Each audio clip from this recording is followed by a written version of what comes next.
Fastajaballahul halim. Fastajaba banjur mengijabah sapa Allahu Allah al-halimu yang maha berlapang dada, al-karimu yang maha pemurah. Doa'ahu doa Nabi Ayyub. Wa kasyafa Allah menghilangkan anhu dari Ayyub syiddatahu ujian beratnya. Fadhaba Allah menghilangkan anhu dari Ayyub al-alama berbagai rasa pedih wal asqama berbagai penyakit. Wa amarahu Allah perintahkan kepada Ayyub an yadriba supaya menghentakkan birijli dengan kaki Nabi Ayyub al-ardo ke tanah hatta tambu'a hingga menjadi menyumber lahu bagi Ayyub ainumain sumber air yakunu bakal ada fiha di dalam sumber air itu syifa'uhu kesembuhan Ayyub. Wa qulna kami katakan lahu kepada Ayyub hadza utawi iki iku mughtasalun bisa dipakai mandi baridun yang adem wasyarabun dan minuman taghtasilu kamu bisa mandi minhu dari mughtasal watasrabu dan kamu bisa minum fatusfa lalu kamu akan disembuhkan biiznillah dengan izin Allah. Falamma dharaba maka ketika Ayyub menghentakkan kaki al-ardo ke tanah nabaat menjadi menyumber lahu bagi Ayyub ainumain sumber mata air faghtasala kemudian Ayyub mandi minha dari ain fadhahaba lalu hilanglah adau penyakit min dhahirihi dari zahirnya Ayyub thumma syariba kemudian minum sapa Ayyub minha dari ainumain fadhahaba kemudian hilang adau penyakit min batinihi dari bagian dalamnya Ayyub fa'adat kemudian kembali ilaihi kepada Ayyub al-hayatu tabi'iyah kehidupan alami seperti biasanya kehidupan normal allati rupanya kehidupan tabi'iyah karena yang adalah Ayyub ya'isuha pernah mengalaminya wa sya'ara dan pernah merasakan bi ahli dengan keluarganya wa uladihi dan anak-anaknya wa na'imah dan Ayyub berbahagia bi usrati dengan keluarga besarnya allati kanat kang ono sapa usroh binisbati sehubungan ilaihi maring Ayyub iku kal mafqudah seperti keluarga yang hilang pematta'ahu dan memberi kesenangan kepada Ayyub sapa Allahu Allah bisihati dengan kesehatan wa quwwahu dan Allah memberinya kekuatan hatta kasira hingga menjadi banyak nasluhu anak-anaknya wa tadha'afa dan menjadi berlipat-lipat adatu auladihi jumlah anak-anaknya wa razaqa Allah memberikan rizqihu kepada Ayyub minal amwali berbagai macam harta fadlan sebagai anugerah minhu dari Allah wa nikmatan dan sebagai kenikmatan wa ikraman juga untuk memuliakan li'abdihi sabiri ta'i kepada hambanya yang bersabar dan tetap bertaat wa tazkirun juga menjadi pelajaran ni'ibadillah bagi para hamba yang lain bifadlillah tentang adanya anugerah Allah wa ikramihi dan kemuliaan dari Allah li'annahum karena para hamba itu idza dzakaru bala'a Ayyub ketika mereka teringat ujian Ayyub wa huwa afdalu ahli zamani Ayyub adalah orang paling top di zamannya. Kalau mereka teringat cerita Ayyub yang begitu berat menerima musibah, wattonu maka mereka bisa memantapkan anfusahum diri mereka ala sobri untuk tetap bersabar. Enggak usah goyang dengan ujian apapun. sabar ala syada'idi dunia, atas ujian-ujian berat di dunia, wa masaibiha dan musibah-musibahnya, waluju dan kembali ilallah, berlindung kepada Allah, fima dalam musibah, yahiqu yang menimpa opema bihim kepada para hamba itu, kama laja'a sebagaimana berlindung Ayub Nabi Ayub, liyaf'ala supaya melakukan Allah bihim dengan para hamba, melakukan ma seperti perlakuan fa'ala yang Allah perlakukan bihi terhadap Nabi Ayub, min khusnil aqibah, yakni berakhir dengan baik, wa azimil ikram dan kemuliaan yang agung, pemuliaan, wa ma kana Allahu jallat hikmatuhu, dan tiadalah Allah yang maha agung hikmahnya, tiadalah Allah liyukrimahu memuliakan Ayub, sementara wayata'u Allah tinggalkan zaujahu istrinya, allati ahsanat yang terus berbuat baik ilahi kepada Ayub. Enggaklah Ayub saja yang dimuliakan, lalu istrinya yang setia ditinggalkan tidak. Wa a'anat dan istri itu tetap membantu, mensupport Nabi Ayub fi balaihi dalam ujiannya, wa mihnatihi sama ujiannya. Wa kana qad hanafa dan adalah Ayub benar-benar telah bersumpah li amrin karena suatu perkara, fa'alathu yang istrinya itu telah melakukan perkara itu. Bersumpah la yadribannaha, demi Allah Ayub benar-benar akan memukulinya, mi'ata jaldatin 100 kali cambuan.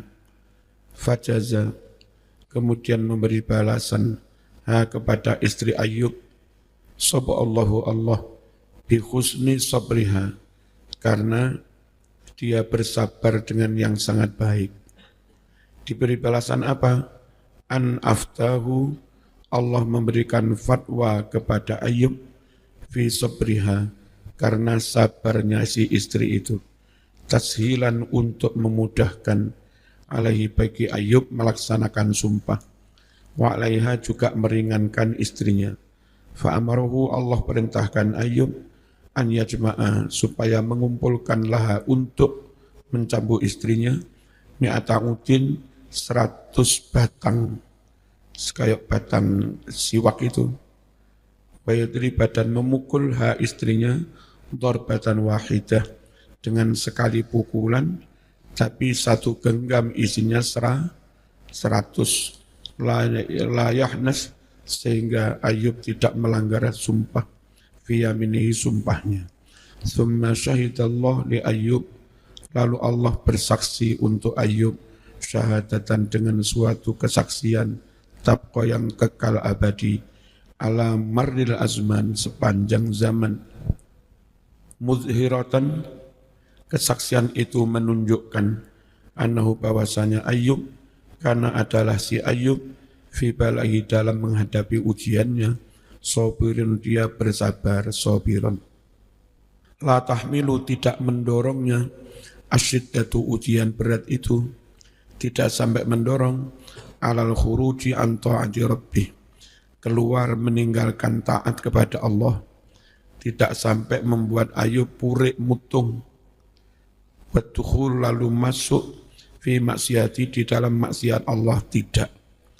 Fakana maka jadilah Ayub min khirati khalqillah, bagian dari yang terpilih di antara makhluk Allah, wa ibadi yang terpilih di antara para hamba Allah, mukbilan terus berkonsentrasi ala taati kepada taat Allah, rajaan banyak kembali, banyak bertaubat, ila ridhahu menuju ridha Allah. Falam yakun du'a'uhu, sehingga bukanlah doa Nabi Ayub itu antadamurin karena menggerutu, wasyakwa dan karena mengeluh, wa innama akan tetapi karena adalah doa Nabi Ayub itu lucuan satu perlindungan, ilallahi berlindung kepada Allah al-aliyyil qadir yang maha mulia, dan maha kuasa. Alladzi biyadi yang adalah di tangan Allah maqalidus samawat, semua kendali langit wal ardi dan bumi. Al-gharadu min dzikril qissah, tujuan disebutkannya kisah Ayub. Al-maqsudu min dzikril qissati Ayub alaihi salam wa ma qablaha min qissasil anbiya. Tujuan dari menyebutkan kisah Ayub juga kisah-kisah yang sebelumnya, yakni kisahnya para nabi. Apa tujuannya? Al-i'tibaru untuk mendapat pelajaran. Bima dengan apa saja yaqa'u yang bakal terjadi fi hadhil hayat dalam kehidupan ini. Perlu membaca cerita begini supaya bisa menjadi teladan buat kita, pelajaran buat kita kalau sesekali menghadapi musibah.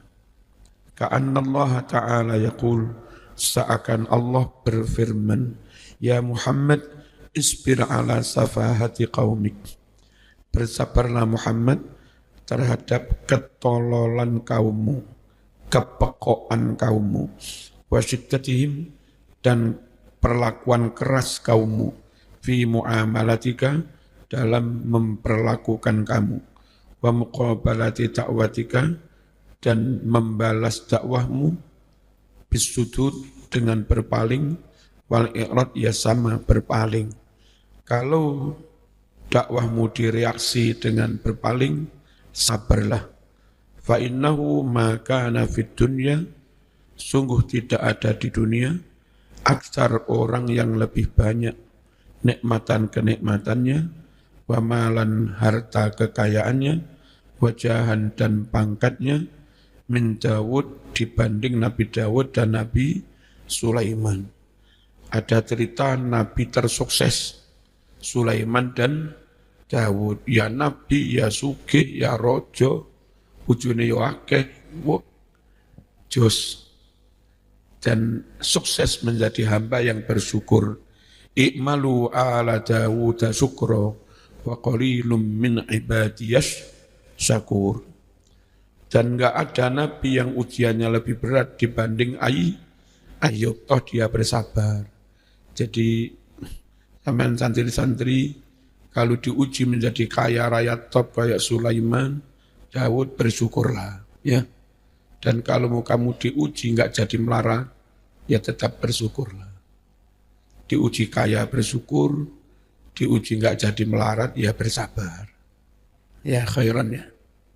Wa ma kana aktsar balaan, tiada yang lebih banyak cobaannya, wa mihnatan ujiannya, enggak ada yang lebih banyak min Ayub daripada Nabi Ayub alaihi salam.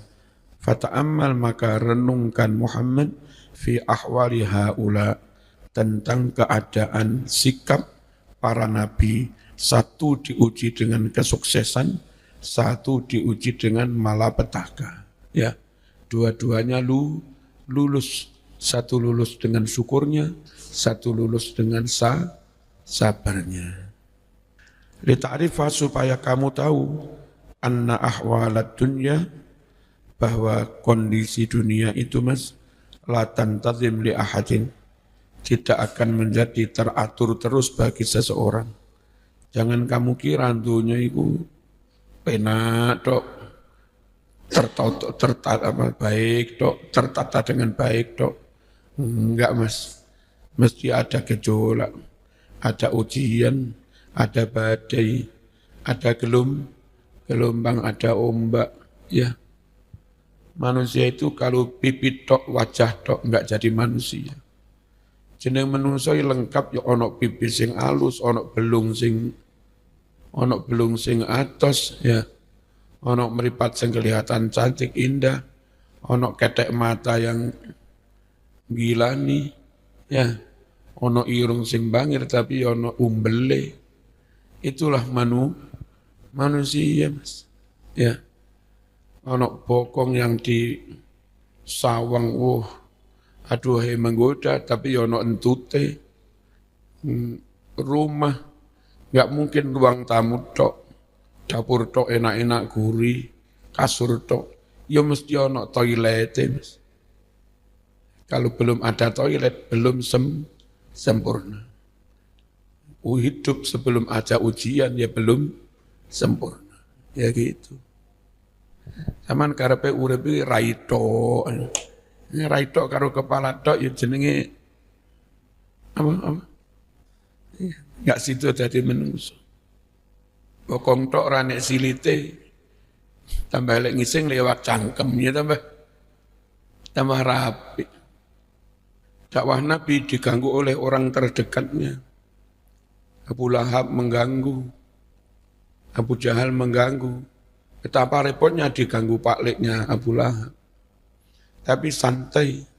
Kadang di belakang itu bangunan terdekat dari rumah itu WC. Bangunan terdekat dari rumahmu itu sapi tank. Kalau nanti zaman bikin lembaga diganggu sanak famili terdekat, santai saja. Memang dari dulu bangunan paling dekat dengan rumah itu sapi tank juga. Tinggal bagaimana kita bisa memanage itu. Sapi tank lah, tapi ditutup dengan baik. Ya, malah sesekali bisa diambil tinjanya, lalu diapakno begitu, terus jadi sumber listrik, diambil oktannya, dan segala macam. Jadi pupuk, ya. Tapi enggak bisa dihindari, dekat rumah mesti ada sapi enggak bisa tidak. Ngerti ya? Ini adanya kisah-kisah di Quran itu supaya menjadi iktibar.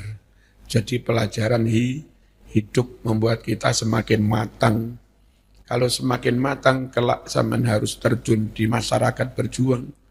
Bukan hanya bermodal skill dan ilmu, tapi juga bermodal mental baja. Tahan banting lagi dulu. Wa anal akil, dan bahwasanya orang yang berakal sehat, la budda lahu, tidak bisa tidak baginya, minas sabri, harus bersabar alal makarih, terhadap segala hal yang tidak menyenangkan.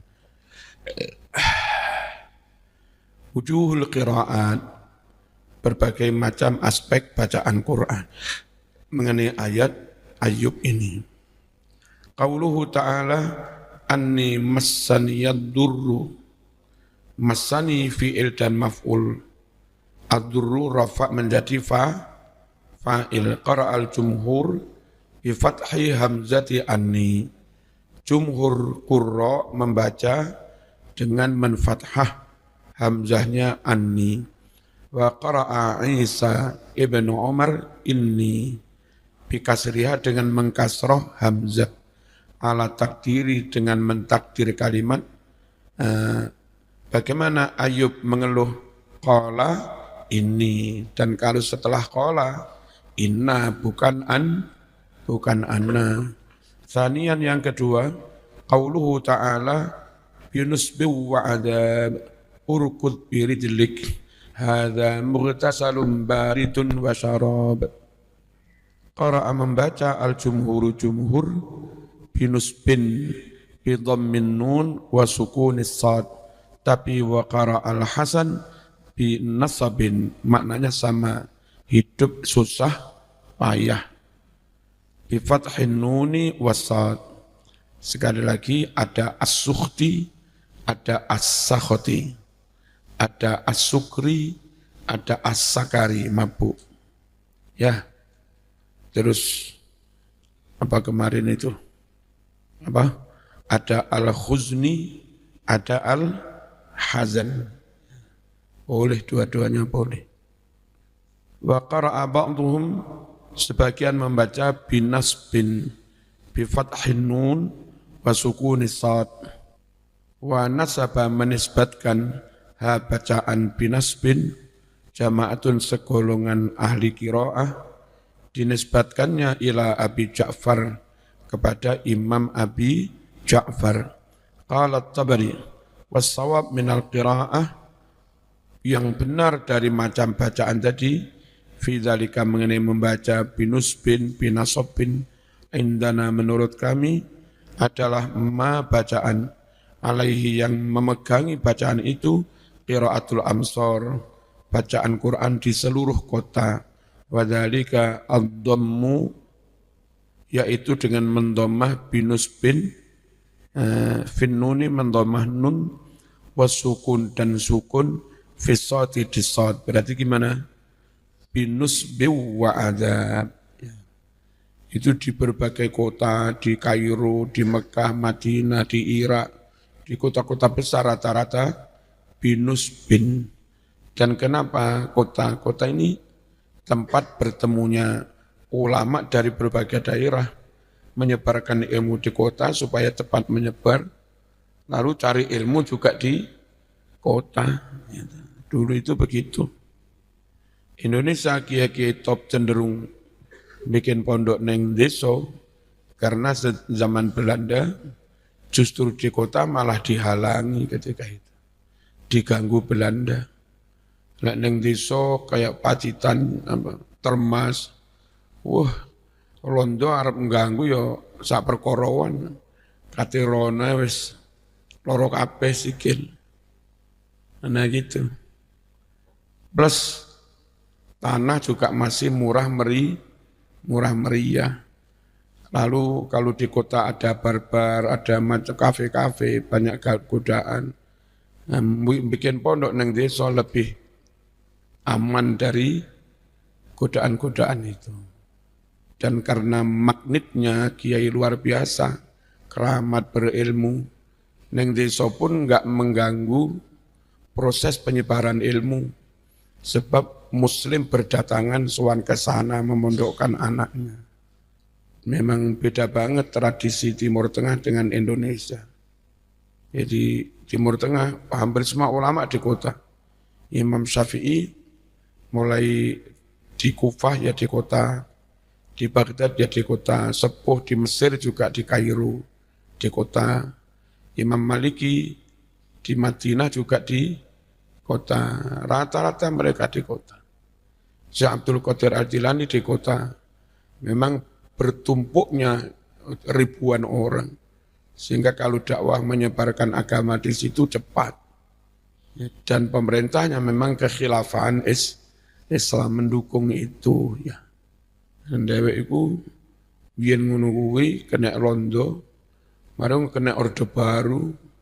Yang Orde Baru itu lebih condong mendukung kelompok non-NU daripada kelompok NU. Ditandai dengan Menteri Agama hampir enggak pernah ada yang NU.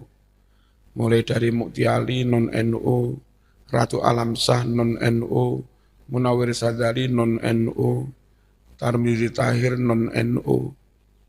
Ya, di kota bisanya mendirikan pendidikan formal. Dan itu harus berhubungan dengan pemerintah. Pemerintahnya non-NU. Sementara lek pondok diatur-atur dewe, naik-naik dewe, dibangun-bangun dewe, diulang-ulang dewe, enggak patek berhubungan dengan pemerintah. Aman menjaga akidah, enggak ada yang ganggu. Makanya terus kiai-kiai milih neng desa. Gading itu tahun 70-an, 80-an sik desa.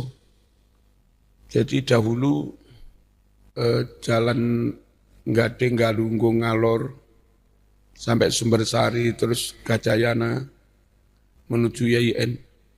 Itu dulu jalan makadam di aspal itu mungkin awal-awal tahun 80-an atau akhir 70-an baru di aspal. Lalu jalan Burine Uwin,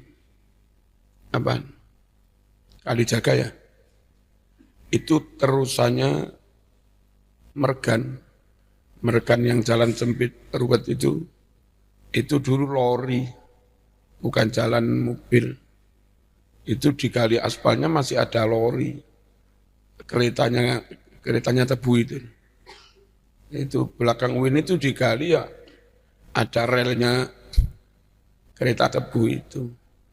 Nah itu dibangun jadi begitu itu tahun sekitar 90-an. Baru-baru ini aja. Kita bikin pondok di sini itu santri pertama bongsone Pak Mat segala macamnya.